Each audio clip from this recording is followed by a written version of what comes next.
couple of years ago, we were coming out of the pandemic and we started thinking about walking the Camino de Santiago again, 500 miles across northern Spain on foot.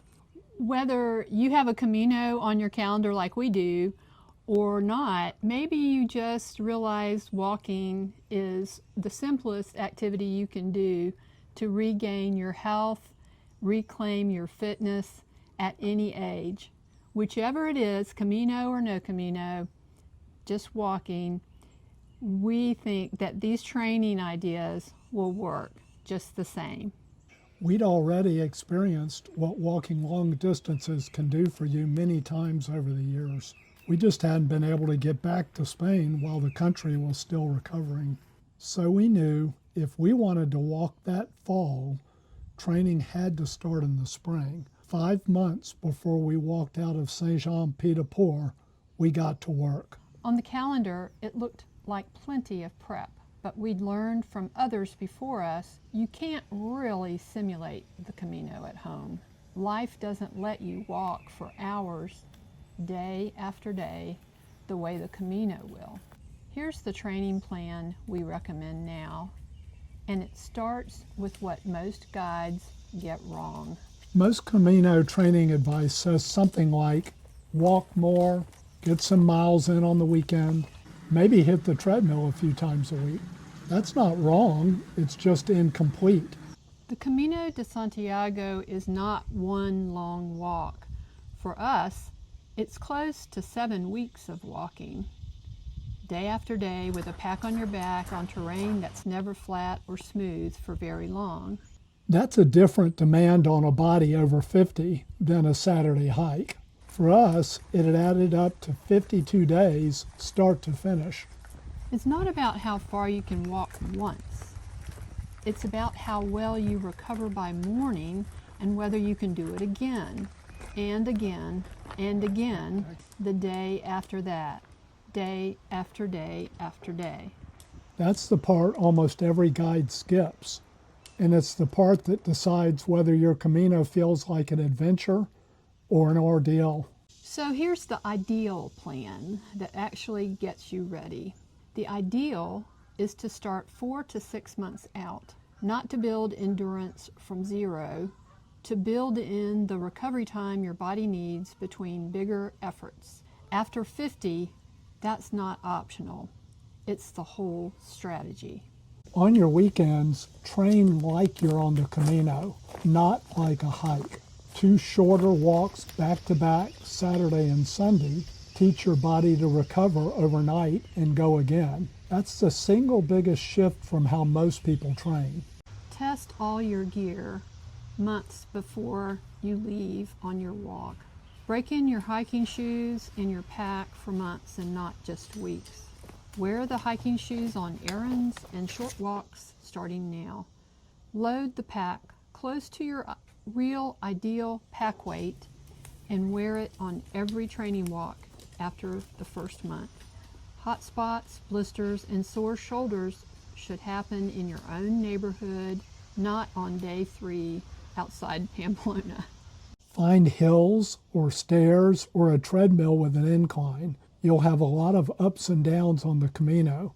Day 1 alone, walking from Saint-Jean-Pied-de-Port to Roncesvalles, has some of the toughest elevation changes on the whole route. The Pyrenees and the mountains into Galicia are no joke, and downhill is usually what actually wrecks people's knees. Train the descents, not just the climbs. Strengthen your legs and your core twice a week off the trail. Do some squats, step-ups, crunches, and planks. They all help. The more birthdays you've celebrated, the more this matters to your knees and ankles on rocky trails. Stretch before and after every walk, not just when something hurts. Warm up with a few minutes of movement before you start. Ankle circles, leg swings, jogging in place. Then after you walk, stretch again, slower static stretching, focused on your calves, hamstrings, and hips. This isn't optional after 50. It's often the difference between enjoying your Camino Yeah. and losing a week to a tight hip flexor or shin splints. Build mileage gradually, about 10% more a week, not all at once. Peak with a back-to-back long weekend 2 to 3 weeks before you leave, then taper back so you arrive rested, not exhausted. Here's what almost nobody mentions. It's usually not your legs that give out first, it's your feet. Test every sock and hiking shoe combination and every other piece of gear on training walks, never for the first time on the trail. It's far better to find out what fails at home than to find out in Spain. Build rest into your plan the same way you build in mileage. A recovery day isn't a day you failed to train, it's the day your body actually adapts. Skip too many of those once you're over 50, and you're not being tough, you're setting yourself up for an injury that ends your Camino early. Sore is normal. Aches are normal. Sharp pain that changes how you walk is not normal. Knowing that difference is worth more than any amount of extra mileage. We learned most of what we're telling you the hard way. In 2007, on our first Camino, we trained like we were much younger than we actually were. And by the end of day one, it showed. In 2022, we trained like we've described here, and it paid off.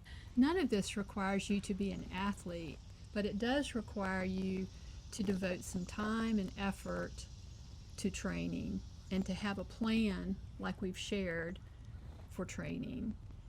That way, your age, whether you're in your 30s or 40s or 50s or 60s or 70s like we are, your age will not be a disadvantage. The Camino just happened to be the reason that we got moving. Your reason could be something entirely different. The thing that's important is the walking.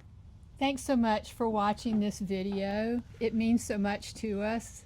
And if you want to help others benefit from this content, please like and subscribe, share the video with other people. And if you haven't seen it yet, we have a really popular video about walking, showing the story of us walking 500 miles across Spain in our 70s. And I'm going to link the video link right up here. So until next time, we'll say, Buen Camino.